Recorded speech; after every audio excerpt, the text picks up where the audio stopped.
Entrevista do dia. Bom, a sensação que dá é que quando uma pessoa assume a direção do volante parece que se transforma, e não dá para ser assim. O Instituto Avante Brasil realizou um levantamento mundial sobre mortes no trânsito em 2010, estruturando um ranking comparativo dos 10 países mais violentos. O levantamento inédito mostra o número de mortes em 183 países em relação aos que não disponibilizam dados recentes. O total de mortos foi estimulado por meio de uma análise regressiva, o que viabilizou uma confiança e comparação entre eles. Em termos absolutos, o Brasil é o 4º país no mundo com o maior número de mortes no trânsito, ficando atrás somente da China, Índia e Nigéria. E hoje, o nosso tema é o trânsito, hoje é o dia do motorista, a gente quer alertar as pessoas sobre isso, e eu vou conversar ao vivo aqui com o Luiz Carlos de Oliveira, ele que é instrutor e também dono de autoescola. Luiz Carlos, muito bom dia, prazer recebê-lo aqui pela primeira vez no Jornal Os Capixaba. Bom dia, Andressa, bom dia a todos os ouvintes 90.5, é com prazer que estou aqui. Luiz, quando a gente fala em tantos acidentes assim, o país é o 4º no mundo, número de mortes no trânsito. Como é que você, como instrutor, vê essa situação grave nesse índice? Essa situação tem vários fatores, né? Um deles é o estresse, né, dos motoristas, que muitas das vezes não têm assim paciência, né, com o trânsito. Nós temos visto aí um grande congestionamento devido ao número de veículos, né, que estão sendo vendidos, e por isso no decorrer do dia a dia os motoristas têm ficado assim muito estressados, né, e muito sem paciência. Então a gente tem que rever essa situação, né, e podemos até afirmar que está faltando sim educação, amor para com os demais motoristas no trânsito. Você acha que a confiança muitas vezes atrapalha? Ontem eu estava vendo as imagens de um acidente que aconteceu aqui em Iguaçu. Uma pessoa vinha na BR-482 de moto e um carro na rua de baixo, no sentido ao contrário, subiu para entrar na BR, não olhou e subiu direto. Veio o motociclista, enfim, houve aquela colisão. Então, uma coisa de segundos mesmo, né? Essa imprudência. Você acha que essa segurança, vamos que é rapidinho, isso aí é um dos maiores fatores de acidentes? Com certeza. Até mesmo porque, mesmo sendo proibido, muitos motoristas utilizam às vezes de celular, mensagem, né? Dirigindo ao volante, às vezes mesmo por essa falta de tempo, como eu disse, no dia a dia, tem pessoas que até leem jornais dirigindo, né? Então isso é uma causa, né, de acidente com frequência. Então a pessoa, quando ela está na condução de um veículo, toda a atenção dela tem que ser voltada realmente para o trânsito, porque uma vez que ele toma a direção do veículo, ele não é só responsável por sua vida, pela vida dos ocupantes daquele veículo, mas também de todos os demais usuários das vias. É importante dizer que o motorista ele não pode se transformar quando entra no veículo. Quando a gente estuda em autoescola ou até vê essas campanhas, tem muito aquele personagem, né, que é bonzinho, que cumprimenta todo mundo, mas quando ele entra no carro, ele se transforma, ele buzina, ele é mal educado, ele xinga. Tem que ter essa mudança de hábito. Com certeza, né? Isso aí é fundamental. Se a pessoa ela já sai com isso de casa e leva, né, isso para o trânsito, isso aí realmente atrapalha muito. Então, se a pessoa ela é realmente uma pessoa tranquila, uma pessoa que passa a paz, isso também tem que ser no trânsito. A gente vê nos jornais, né, diariamente, pessoas que já saem às vezes até armadas, né? Então a gente deduz que essas pessoas já saem para o trânsito com a intenção de realmente brigar, discutir, né? Então você com um gesto, né, de amizade, né, pedindo desculpa, isso não é demais, isso aí só vai ajudar. A gentileza também de você estar numa estrada, às vezes deixar a pessoa passar na sua frente. Tem a questão da ultrapassagem também, que a pessoa tenta te ultrapassar, você não permite. Isso tudo é muito sério, né, na hora que você está ali na pista. Com certeza. A pessoa, como eu disse, ela tem que fazer um bom planejamento, né? Por exemplo, se eu vou fazer uma viagem, tem um tempo pré-determinado, um tempo estabelecido, é bom que eu saia com antecedência, né? Por quê? Porque se eu tentar recuperar possíveis atrasos no trânsito, o que eu posso causar? Eu posso causar acidente, né? E às vezes acidentes graves, com morte ou que deixam algumas lesões, né? Então é importante o condutor, ele está sempre avaliando as suas condições, as condições do seu veículo, né? E circular com o máximo de atenção e sempre com tempo suficiente para chegar no local de interesse. É importante também quando você fala essa questão de você ter uma disciplina, né? Quando a pessoa chega na autoescola, Luiz, como é que você nota? São pessoas realmente totalmente são pessoas que não têm a noção, ou algumas pessoas já dirigem? Como é que é difícil moldar essas pessoas para que realmente tenham essa consciência no trânsito? Hoje o aumento de pessoas que realmente assim, nunca tiveram nenhuma intimidade com o veículo tem se aumentado. O número de mulheres que estão tirando a habilitação também tem aumentado, né? E realmente, às vezes, alguns candidatos já têm noção, né? Já teve algum conhecimento em relação a veículo, tanto motocicleta ou automóvel, né? E esse trabalho é um trabalho realmente um pouco difícil, porque quando você ensina a pessoa do zero, você realmente vai estar passando tudo aquilo que é necessário conhecer em relação ao trânsito.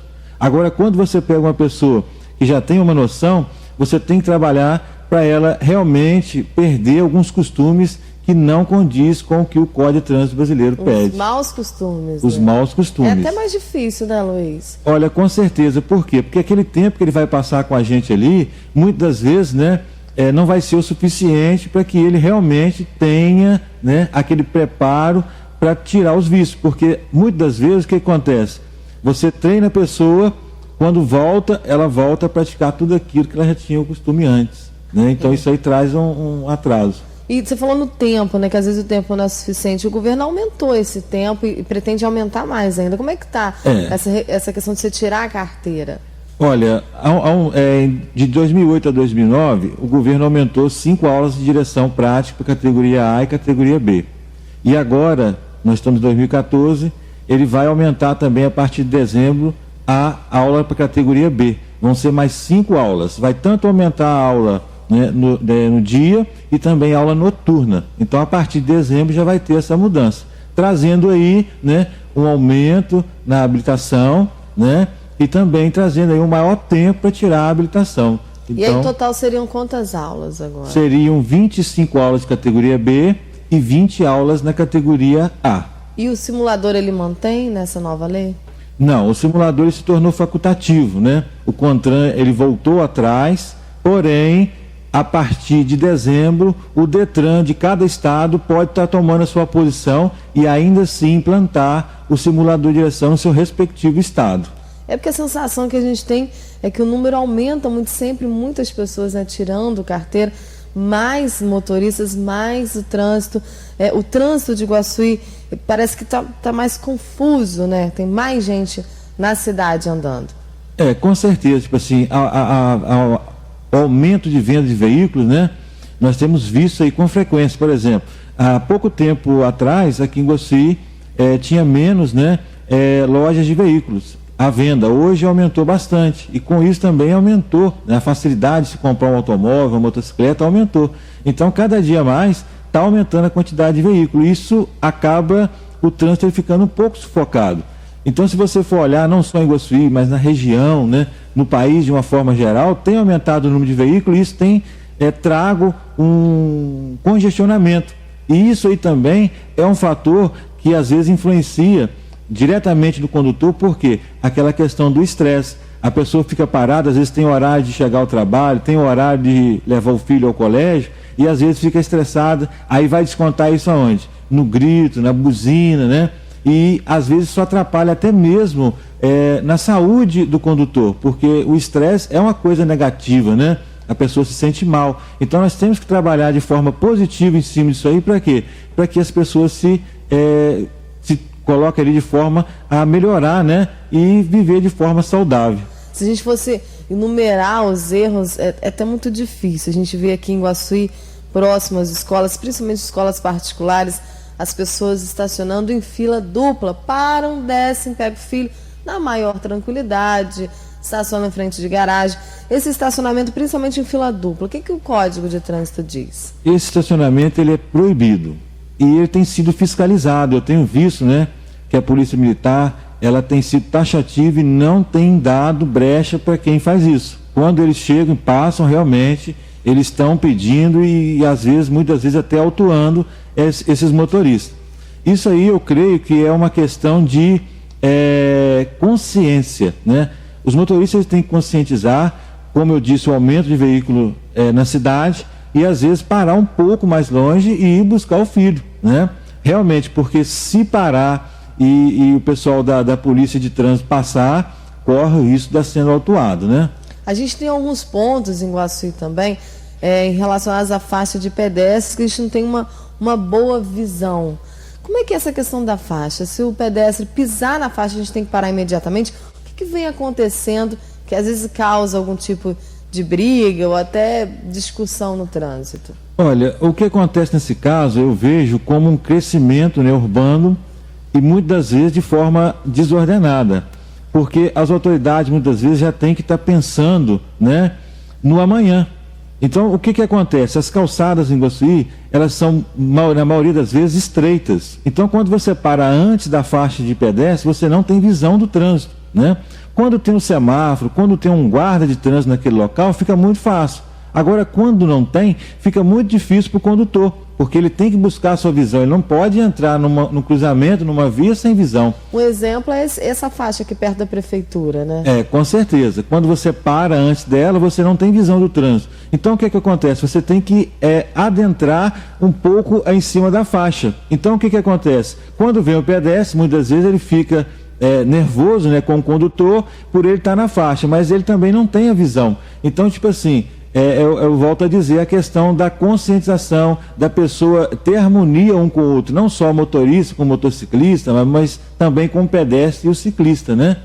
É muito sério isso. E aí, quando a gente fala do motorista, do pedestre, do ciclista, o ciclista, a gente tem um número grande de ciclistas em Iguaçu e a gente vê algumas situações onde o ciclista realmente não poderia estar, como, por exemplo, ele ir na contramão, tranquilamente na rua. O ciclista ele também tem que respeitar o Código de Trânsito, Luiz? Com certeza, né? Um dos preceitos do Código de Trânsito brasileiro é a educação para o trânsito, né?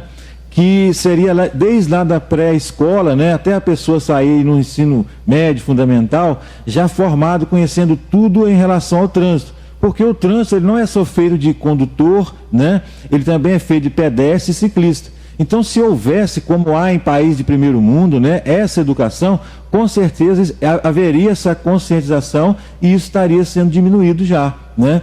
Então, o que acontece? Já que nós não temos, através disso aí do governo federal, pelo menos se houvesse uma campanha em cada município, né, panfletos, né, na escola, realmente chegar alguém e ter essa iniciativa, isso já ajudaria, porque muitas vezes as pessoas fazem isso, não é nem porque querem fazer, às vezes é por desconhecimento. Falta de informação mesmo. Falta de informação. Luiz, a gente fala muito assim, só pra gente encerrar, que a gente está um pouquinho estourado, o papo tá tão bom que a gente nem tá percebendo, né? Cinto de segurança e cadeirinha dentro da cidade. O que o Código de Trânsito fala? Tem que usar, não tem jeito. Tem que usar. Essa lei é uma lei federal, então não tem essa questão de município, ou distrito, ou estado. Isso aí é uma lei federal, ela é obrigatória. Então, uma vez que você estiver conduzindo o seu veículo sem o cinto de segurança, ou transportando o seu bebê, a sua criança, sem a cadeirinha, e for abordado aí por um agente da autoridade de trânsito, ele pode sim te autuar ali em flagrante, né? Então você vai ter que pagar a multa, né? Vai ter que desembolsar um dinheiro e vai ter uma dor de cabeça. Então é melhor você se adequar, né? E não só pensando também no valor da multa. O cinto de segurança ele te traz uma maior segurança, o próprio nome já diz, né? Ele reduz até 67% no caso de acidente, né? Ele reduz ali lesões, ele salva a vida. E a cadeirinha da mesma forma, né? Então a conscientização que o próprio condutor ele tem que ter, né? Que isso aí vai estar ajudando não somente a ele, mas também o seu filho, né? A cadeirinha, por exemplo, até que idade a criança tem que usar aquele assento, aquela cadeirinha? Ela tem que usar até 7 anos e meio. Isso aí conforme também a idade, a altura, né, da criança. Porque ela tem o bebê conforto, né? Aí passa para a cadeirinha e depois vem o assento de elevação, né? E depois que ele completar aí a idade, estiver na altura correta, ele vai ter que usar o cinto de 3 pontos. E só pode também andar no banco da frente depois de 10 anos de idade. Importante saber disso, né? Então tá, Luiz, adorei o bate-papo, o tempo voou. Acho que a gente ainda faltou falar muita coisa, mas com certeza a gente vem numa outra oportunidade, te convido numa outra oportunidade para a gente conversar mais sobre trânsito. Eu acho que é um assunto, como você falou, falta informação. As pessoas não sabem realmente, vão para a autoescola, ficam um tempo lá, mas esquecem. Entrou no trânsito, é igual aquele desenho animado, se transforma, e não pode ser assim. Eu quero te agradecer a presença, te desejar aí um excelente dia, um excelente final de semana também. Obrigado, Andressa. Também quero desejar aí para todos os condutores, todos os motoristas, não só de Iguaçuí, mas de todo o país, de todo o mundo, e pedir realmente que Deus possa estender as suas mãos sobre a vida de cada um e estar sempre protegendo, porque somente Ele para nos proteger no trânsito, né, no dia a dia.